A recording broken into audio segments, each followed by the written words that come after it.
मित्रांनो, तुमचं पुन्हा एकदा GB स्टोरी टेलर या यूट्यूब चॅनलवर स्वागत आहे. आजच्या आपल्या गोष्टीचं नाव आहे बस नंबर 375. लेखक स्वरूप वाडकर. पण गोष्ट सुरू करण्याआधी जर कोणी या चॅनलवर पहिल्यांदाच आलेले असाल तर त्यांनी ह्या चॅनलला सबस्क्राईब करायला विसरू नका. चला तर मग अजिबात वेळ न घालवता गोष्टीला सुरुवात करूया.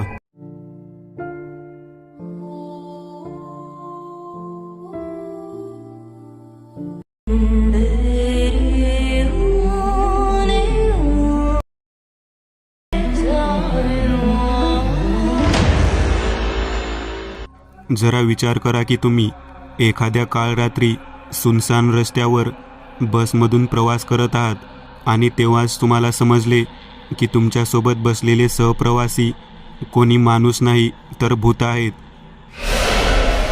किंवा ज्या बसमधून तुम्ही प्रवास करत आहात ती बसच प्रेतबाधित आहे. कदाचित तुम्ही हे सर्व वाईट भास झाला समजून विसरून जाल. पण काय होईल जर हे सगळं खरे झाले तर?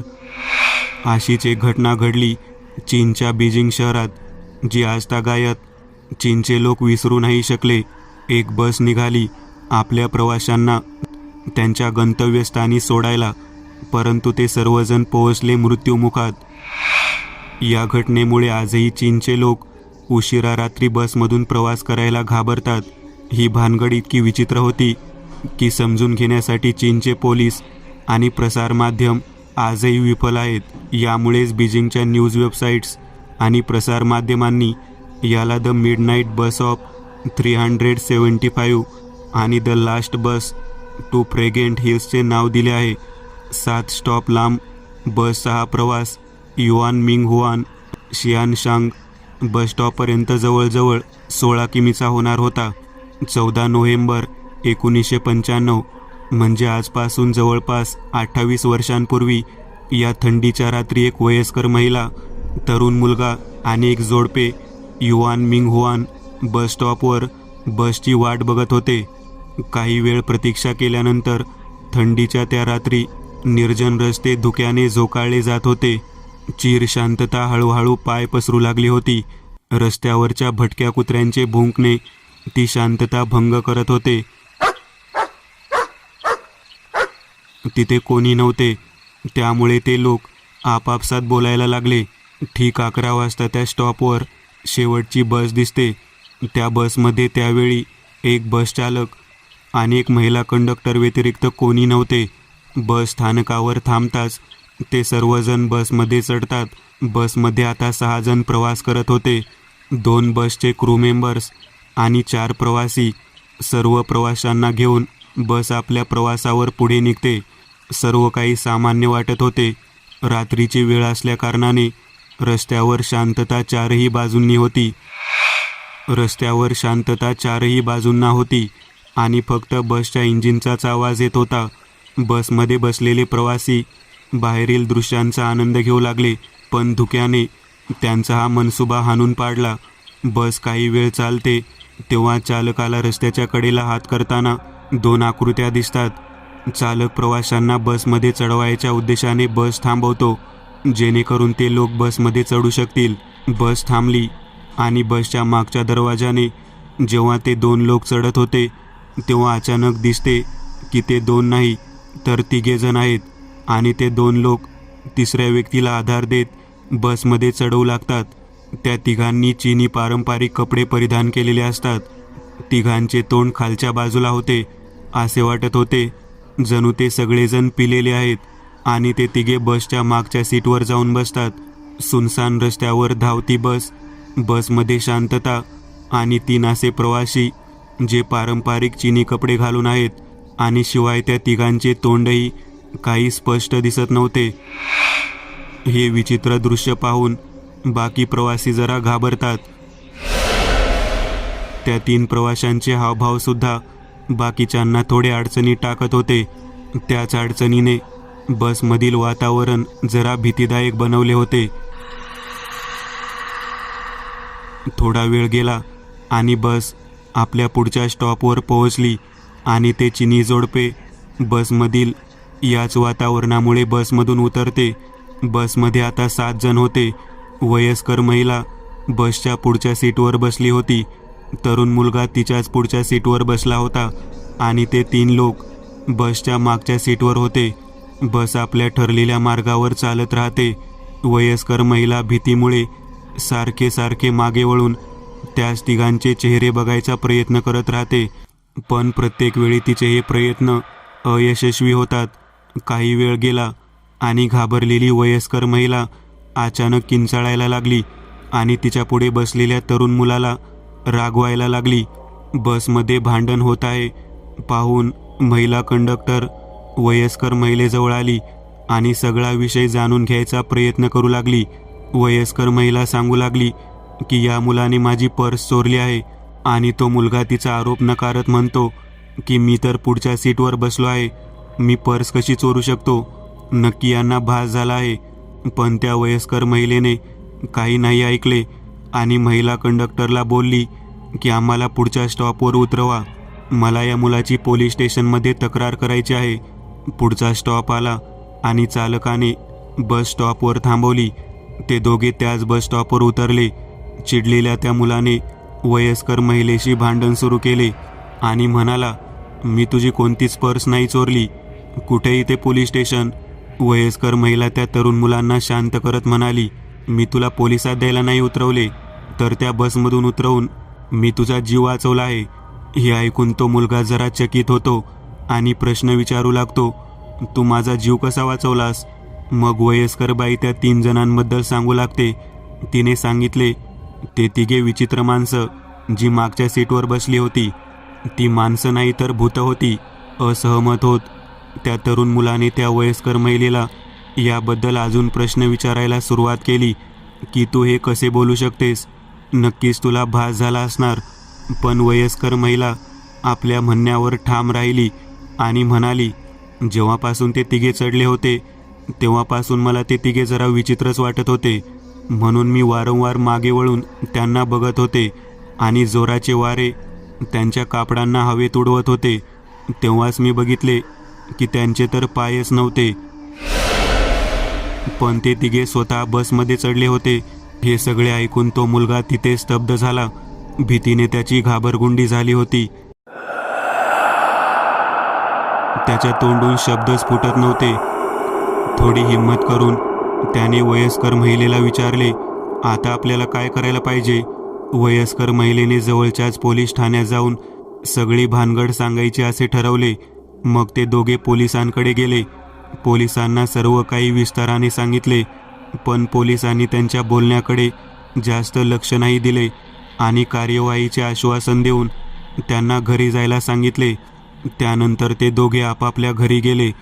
पुढचा दिवस म्हणजे 15 नोव्हेंबरच्या दिवशी शियान शॉंग टर्मिनसच्या कर्मचाऱ्यांच्या लक्षात आले की मार्ग क्रमांक 375 ही बस अजूनही स्टॉपवर नाही आली, जिला रात्रीच आपल्या ठरलेल्या वेळेवर यायला पाहिजे होते. कर्मचाऱ्यांनी आपल्या परीने बसचा पत्ता लावायचा प्रयत्न केला. खूप शोधाशोध केल्यानंतर त्यांना कळाले की मार्ग क्रमांक 375ची बस कुठेतरी गायब आहे आणि सोबतचे बसचे क्रू मेंबर्सही बससोबतच गायब आहेत. कर्मचाऱ्यांनी बस हरवल्याची तक्रार पोलिसात केली. पोलिसांनी वेळ वाया न घालवता बसचा तपास सुरू केला, पण बसचा जराही सुगावा लागला नाही. पोलिसांनी आपली तपास हद्द वाढवली जेव्हा त्यांना समजले की 14 नोव्हेंबरच्या रात्री 2 जण याच बसबद्दल सांगायला पोलीस स्टेशनमध्ये आले होते. जेव्हा त्या दोन्ही लोकांशी पोलिसांनी विचारपूस केली तेव्हा समजले की ते दोघेजण तर मानसिकदृष्ट्या वेडे आहेत. तिसऱ्या दिवशी पोलिसांनी अखेर ती बस आपल्या ठरलेल्या ठिकाणावरून 100 किमी लांब पाण्याच्या एका तलावातून शोधून काढली. त्या बसमध्ये 5 मृतदेह आढळले, जे पाहून तिथे असलेले सर्व लोक आश्चर्यचकित झाले. त्या 5 मृतदेहांपैकी 2 जे बसचे क्रू मेंबर्सचे देह होते ते एकदम ठीक होते, परंतु 3 मृतदेह खूपच सडलेले होते.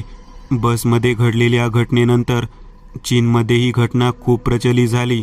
प्रत्येकाला जाणून घ्यायचे होते की त्या बसमध्ये काय झाले. काय खरंच ते 3 लोक जे पारंपरिक कपड्यांमध्ये सडले होते ते भूत होते, ज्याप्रमाणे त्या वयस्कर महिलेच्या लक्षात आले होते का मग ही अख्खीच्या अख्खी बसच प्रेतबाधित होती. पोलिसांसमोर हे गूढ अजूनच जास्त गडद झाले होते, कारण बस तर शोधण्यात आली होती, पण त्यात असलेले रहस्य उलगडणे बाकी होते. पोलिसांसमोर कितीतरी प्रश्न डोंगर बनून उभे होते. प्रश्न क्रमांक 1, बसमध्ये मिळालेल्या 5 मृतदेहांपैकी फक्त 3च खूप सडलेले होते, बाकी 2 का नाही? कारण बस गायब होऊन 48 तासच झाले होते. शवविच्छेदनातही हे स्पष्ट झाले होते की मृतदेहांशी कोणत्याही प्रकारची छेडछाड नाही केली गेली आणि सगळ्या प्रवाशांचा मृत्यूही एकाच वेळी झाला होता. प्रश्न क्रमांक 2, बसमध्ये फक्त इतकेच पेट्रोल होते जितक्या ती आपल्या गंतव्यस्थानापर्यंतच पोहोचू शकेल. मग कशी ही बस आपल्या गंतव्यस्थानापासून 100 किमी दूर तलावापर्यंत पोहोचली? प्रश्न क्रमांक 3, पोलिसांना बसच्या तपासणीत कळाले की बसच्या पेट्रोल टँकमध्ये पेट्रोल तर नव्हतेच, तर तो टँक रक्ताने भरलेला होता. इतके सारे रक्त त्या पेट्रोल टँकमध्ये कसे आले? ते कोणाचे होते? प्रश्न क्रमांक 4, चौथा आणि सगळ्यात मोठा प्रश्न हा की ते 3 रहस्यमय लोक कोण होते? चेटकीन. आमच्या शाळेच्या मागे एक झाड आहे आणि त्या झाडाबद्दल सगळ्यांना माहिती आहे की त्या झाडावर एका चेटकिनीची सावली आहे आणि जो कोणी पण त्या झाडाचे 3 चक्कर मारतो ती चेटकीन त्याला मृत्यूची शिक्षा देते. मला आजही तो दिवस आठवतोय. ती वादळी रात्र. मी माझ्या मित्रांसोबत रात्री शाळेजवळ पोहोचलो होतो, कारण त्या रात्री आमच्या शाळेचा खूप प्रसिद्ध मुलगा, ज्याचे नाव डेव्हिड आहे, त्या झाडाचे 3 चक्कर मारणार होता आणि हे दृश्य खूप मनोरंजक होते, म्हणून आम्ही सर्व तिथे पोहोचलो होतो. डेव्हिडने त्या झाडाचे 3 चक्कर मारले, परंतु कोणी चेटकीन नाही आली. हो, पण त्यावेळी जेव्हा तो झाडाला चक्कर मारत होता तेव्हा विजा चमकत होत्या. या व्यतिरिक्त काही नाही झाले आणि मी डेव्हिडला म्हणालो की असू शकते की ती कोणत्या गोष्टीची वाट बघत असेल, असू शकते की ती नंतर तुझ्याकडे येईन. या गोष्टीवर डेव्हिडला राग आला आणि तो मला म्हणाला की जरा बघा याला, आता हा मला सांगणार की चेटकीन कधी येणार आणि कधी नाही. त्याने माझी खिल्ली उडवली, मला कानाखाली मारली. मला वाईट वाटत होते. मी दुबळा होतो. तो कायम माझ्यासोबत असे करत होता. दरवेळी त्याने असेच केले माझ्यासोबत. मी लाचार होऊन जायचो. मी काही नव्हतो करू शकत त्याचे, कारण तो खूप प्रसिद्ध मुलगा होता. तो खूप श्रीमंत होता. म्हणून मी त्या रात्री गपगुमान परत घरी आलो. पण बहुधा मी त्या दिवशी बरोबर होतो आणि मी बोललेले खरे झाले. डेव्हिडने त्या चेटकिनीला आपल्या डोळ्यांनी खिडकीवर पाहिले. डेव्हिड खूप घाबरत राहायला लागला. याबद्दल त्याने सर्वांना सांगितले, पण कोणीच त्याचा विश्वास नाही केला. आणि हे फक्त पहिल्यांदा नव्हते. डेव्हिडसोबत असे परत व्हायला लागले. तो बऱ्याचदा वादळी रात्रीत त्या चेटकिनीला आपल्या खिडकीत बघायचा, पण त्याच्या या गोष्टीवर कधीच कोणी विश्वास नाही केला. लोक त्याची खिल्ली उडवायला लागले. तो फक्त एक खिल्ली बनून राहिला होता. किती विचित्र गोष्ट आहे की एक प्रसिद्ध माणूस काहीच दिवसात जमिनीवर आला आणि एके दिवशी डेव्हिड माझ्याजवळ आला. तो मला म्हणाला की तुला तर चेटकिनीबद्दल खूप माहिती आहे, प्लीज माझी मदत कर. मी त्याला फक्त हेच बोललो, जितके मला माहिती आहे त्या खूप शांतिप्रिय असतात. जसे तू म्हणतोयस तसे अजिबात नसते. मी कधी कुठल्या चेटकिनीला नाही पाहिले आणि कोणीच नाही बघितले शिवाय तुझ्या. आणि हाच विषय आहे डेव्हिड, की तुझ्या म्हणण्यावर कोणी विश्वास नाही करत. मला माफ कर, मी तुझी काही मदत नाही करू शकणार. काही वर्षानंतर आम्ही सगळ्यांनी शाळा सोडून दिली. सर्वांना कोणत्या ना कोणत्या कॉलेजमध्ये ॲडमिशन मिळाले होते, परंतु डेव्हिडला कुठे दाखला नाही मिळाला, कारण तो आजही अशाच हालचाली करतो. तो आजही हेच म्हणतो की ती चेटकीन त्याला समोर दिसते, तिला त्याला मारायचे आहे. आणि आता काही दिवसांपूर्वी मी हे ऐकले की डेव्हिड कोणत्या पागलखान्यात आहे, कारण त्याने आमच्या जुन्या शाळेत आग लावायचा प्रयत्न केला होता. त्याला वाटले की जर त्याने या शाळेत आग लावली तर सोबतच ते झाडही जाळल्या जाईन आणि त्या चेटकिनीचा श्राप कायमचा संपून जाईन. आणि आता यावेळी मी रस्त्यात आहे. मी माझ्या जुन्या मित्राला डेव्हिडला भेटायला जातोय. तसेही त्याला कोणाला भेटायचे नाहीये, म्हणून आज मी त्याच्या वडिलांना फोन केला होता. जेणेकरून मला त्याच्या खोलीचा पत्ता मिळेल आणि त्याच्या खोलीची खिडकी कोणती आहे या गोष्टीचा अंदाज तर मी लावू शकतो. आणि आजही तशीच वादळी रात्र आहे. विजाही ठीक तशाच प्रकारे चमकत आहेत, जशा कायम चमकत होत्या. आणि नेहमीसारखे माझ्या गाडीच्या मागे त्या चेटकिनीचा मास्क आणि त्या सगळ्या गोष्टी आहेत ज्याने मी तुला घाबरवत आलोय. तो मीच आहे जो वर्षापासून तुला चेटकीन बनून घाबरवत राहिला. तो मीच आहे ज्याने तुझ्या जीवनाचे वाटोळे केले. तो मीच आहे ज्याच्यामुळे आज तू पागलखान्यापर्यंत पोहोचलास. त्या दिवशी जर तू मला कानाखाली मारली नसतीस तर आज मी हे सर्व नसतो करत. नरभक्षण. जर कोणता मनुष्य दुसऱ्या मनुष्याला खातो तर त्याला नरभक्षण म्हणतात. आणि असे करणारे लोक आदमखोरच्या नावाने ओळखले जातात. मानवी मांस खाणे तोपर्यंत तरी ठीक होते जोपर्यंत आपण जंगलात आदिवासींचे जीवन जगत होतो. पण आज आपल्या या आधुनिक सभ्यतेत असे करण्याचा कोणी विचारही नाही करू शकत. आपल्या इतिहासात असे कितीतरी लोक समोर आले आहेत ज्यांनी मानवी मांस खाल्ल्याचा दावा केला आहे. या लोकांनी ना केवळ मानवी मांस खाल्ले तर त्यांनी मानवी मांसांच्या चवीवरही आपली मते दिली आहेत. आजच्या या लेखमध्ये आपण अशा लोकांबद्दल जाणून घेणार आहोत ज्यांनी एकतर आपल्या मर्जीने किंवा परिस्थितीने लाचार होऊन मानवी मांस खाल्ले होते. ऑर्थर सोक्रॉस ना केवळ घातक आदमखोर होता तर तो इतिहासाच्या सगळ्यात क्रूर हत्यारांमधला एक होता. त्याने सन 1972 वॉटर टाउन न्यूयॉर्कमध्ये 2 मुलामुलींची हत्या केली होती. ज्या अपराधात त्याला त्यावेळी जेल धाडले गेले. त्या जेलमध्ये त्याने आपल्या जीवनाचे 15 वर्ष घालवले आणि आपल्या सुटकेनंतर तो रॉकस्टर गेला. परंतु तिथे गेल्यानंतर त्याने आपल्या हत्या करण्याचा क्रम परत सुरू केला आणि परत एकदा पकडला गेल्यानंतर तो आपला अपराध मान्य करत बोलला की त्याने आतापर्यंत 12 वेश्यांना मारले आहे. त्याच्या या अपराधासाठी जेव्हा त्याला दुसऱ्यांदा जेल पाठवले गेले तेव्हा तो तिथल्या कैद्यांना आपल्या क्रूरतेचा किस्सा ऐकवायला लागला, ज्यात त्याने तिथल्या कैद्यांना खूप वेळा हे सांगितले होते की त्याने आतापर्यंत खूप वेळा मानवी मांस खाल्ले आहे. पोलिसांनी विचारल्यावर त्याने सांगितले की एकदा त्याने व्हिएतनामच्या जंगलामध्ये 2 बायकांचा पाठलाग केला होता आणि मग त्याने त्यांना मारून त्यांचे मांस खाल्ले. त्याने हेही सांगितले की त्याला मांसाची तलप लागलेली होती आणि ज्यामुळे तो बऱ्याचदा हत्या करायचा. तो पोलिसांना अजून एक किस्सा ऐकवत म्हणाला की त्याने आतापर्यंत 4 वेश्यांना मारून त्यांचे जननांग आणि एका 10 वर्षाच्या मुलाला मारून त्याचे हृदयही खाल्लेले आहे. पहिले तर पोलिसांनी त्याच्या या सर्व बोलण्याला त्याच्या मानसिक आजाराचे नाव दिले, पण मेलेल्या लोकांच्या शरीराचे परीक्षण केले गेले आणि डॉक्टरांना हे आढळले की त्यांच्यातल्या सर्व मृतकांच्या शरीरावर खोल घाव आणि दातांचे निशाण उपस्थित होते, ज्याने तिथले पोलीस हे तर समजून गेले की ऑर्थर खोटं नव्हता बोलत.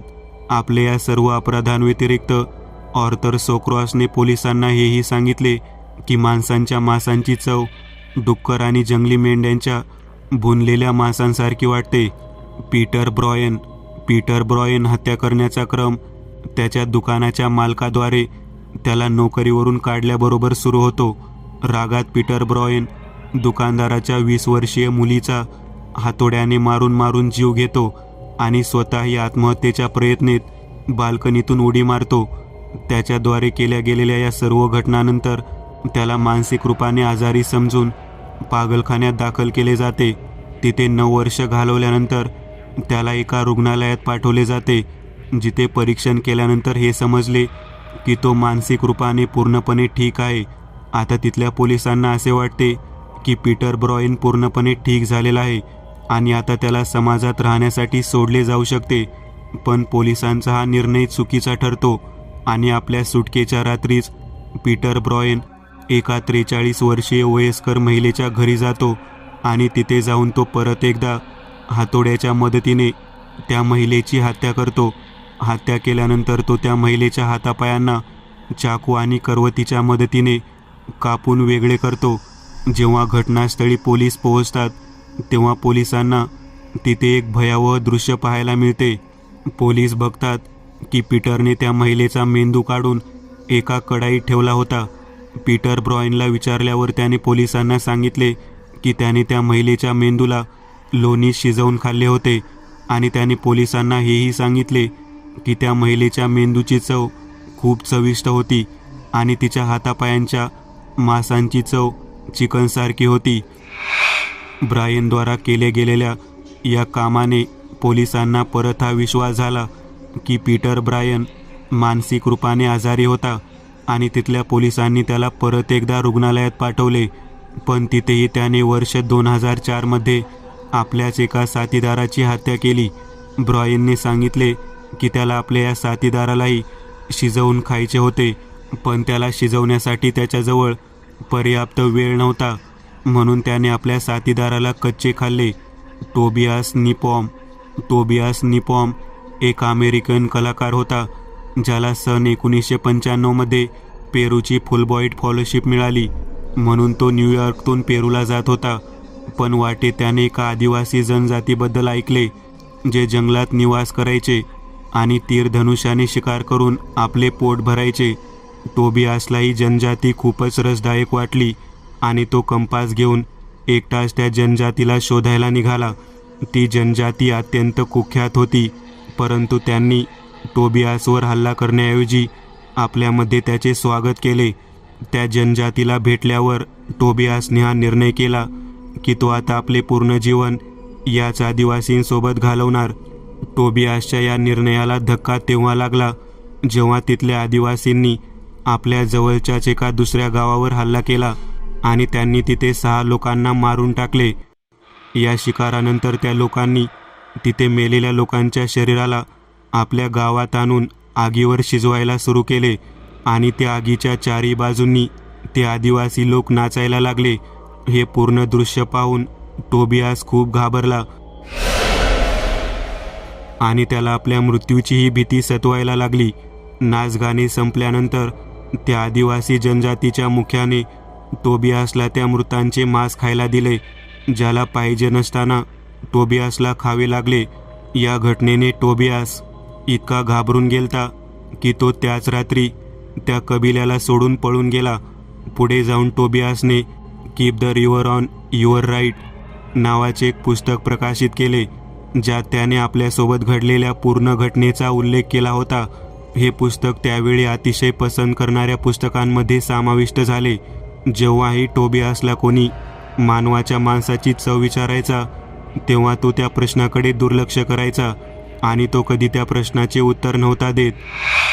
जेफ्री डाहमर, आदमखोरीसाठी कुख्यात अपराधीमधला एक जेफ्रीने सन 1978 पासून 1991 पर्यंत 17 जीव घेतले होते. जेफ्रीने याबद्दल कधीही कोणाला खुलून काही सांगितले नव्हते, पण तो पकडला गेल्यावर जेव्हा FBI त्याच्याशी सक्तीने विचारपूस केली तेव्हा त्याने आपला अपराध मान्य केला आणि त्याने पोलिसांना सांगितले की तो लोकांना मारल्यानंतर त्यांच्या जांघा आणि हातांसोबत पंजांच्या भागांना कापून वेगळे करायचा आणि यानंतर तो या सर्व अंगांना छोट्या छोट्या तुकड्यांमध्ये कापायचा आणि शिजवून खायचा. जेफ्रीने पोलीस अधिकाऱ्यांना सांगितले होते की मानवी मांस त्याला गायीच्या मांसांपेक्षाही जास्त चविष्ट लागायचे आणि यामुळेच तो मानवी मांसांच्या आदी झालता. जेफ्रीला त्याच्या या अपराधांसाठी सन 1992ला आजीवन कारावासाची शिक्षा दिली गेली, जिथे 2 वर्ष घालवल्यानंतर त्याच्या साथी कैदीने त्याची हत्या केली. आर्मिन मायवीस, आदमखोरीची ही घटना आतापर्यंतच्या सर्व घटनांपेक्षा खूपच विचित्र आहे आणि यावर विश्वास करणेही कठीण आहे. जर्मनीत राहणारे आर्मिन मायवीसने इंटरनेटवर एक पोस्ट केली ज्यात त्याने लिहिले की त्याला हत्येसाठी एक 18-30 वर्षांच्या माणसाचा शोध आहे. त्याच्या या पोस्टच्या उत्तरात त्याला 200पेक्षा जास्त प्रतिक्रिया मिळाल्या. त्याला 9 मार्च 2001ला 41 वर्षीय युग्रेन ब्रँडन नावाचा एक व्यक्ती मिळाला, जो त्या पोस्टमध्ये जे लिहिले होते त्यासाठी तयार झाला. दोघांनी यानंतर एकसाथ काही वेळ घालवला आणि यानंतर आर्मिनने युग्रेनची हत्या करण्यासाठी त्याच्या लिंगाला कापले, कारण ते मिळून याला खाऊ शकतील. यानंतर आर्मिनने युग्रेनच्या लिंगाला लोणीसोबत शिजवले आणि ते दोघे त्याला खायला लागले. या घटनेच्या काही तासानंतरच युक्रेनचा मृत्यू झाला. युक्रेन मेल्यावर आर्मीने त्याच्या शरीराला एका हुकात अडकवून लटकवले आणि तो पुढच्या खूप महिन्यापर्यंत युक्रेनच्या शरीराला खात राहिला. याप्रमाणे त्याने काहीच महिन्यात युक्रेनच्या शरीराच्या जवळजवळ 18 किलोग्रॅम मांसाला खाल्ले होते. जेव्हा या घटनेची माहिती पोलिसांना मिळाली तेव्हा पोलिसांनी आर्मीनला गिरफ्तार केले आणि विचारपूस केल्यानंतर आर्मीनने पोलिसांना सांगितले की तो रोज युक्रेनच्या मांसासोबत दक्षिण आफ्रिकन दारू प्यायचा आणि मांसांच्या चवीबद्दल तो पोलिसांना सांगत म्हणाला की मानवी मांसाची चव खूप हद्दीपर्यंत डुकराच्या मांसासारखी होती. आर्मीनने आपल्या बचावात पोलिसांना हे सांगितले की त्याने युक्रेनची हत्या नव्हती केली, तर ती घटना युक्रेनद्वारे केली गेलेली एक आत्महत्या होती. पण आर्मीनच्या या अपराधासाठी त्याला आजीवन कारावासाची शिक्षा ऐकवली गेली. मित्रांनो, आज पुरतं एवढंच. तुम्हाला जर काही गोष्ट आवडली असेल तर नक्की लाईक करा. तुमच्यापैकी बरेचसे जण व्हिडिओ लाईक न करताच पळून जातात, पण हा जर व्हिडिओ तुम्ही लाईक केला तर मला जरा बरं वाटेल आणि असेच भारी भारी व्हिडिओ बनवायची माझ्यात एनर्जी येईल. त्यामुळे नक्की लाईक करा आणि अजूनही कोणी या चॅनलला सबस्क्राईब केलेलं नसाल तर लगेच सबस्क्राईब करून टाका आणि बाजूची घंटी ती मात्र दाबायला विसरू नका. देवाची घंटी आहे ती. चला तर मग पुन्हा भेटूया अशीच एक आगळी वेगळी गोष्ट घेऊन पुढच्या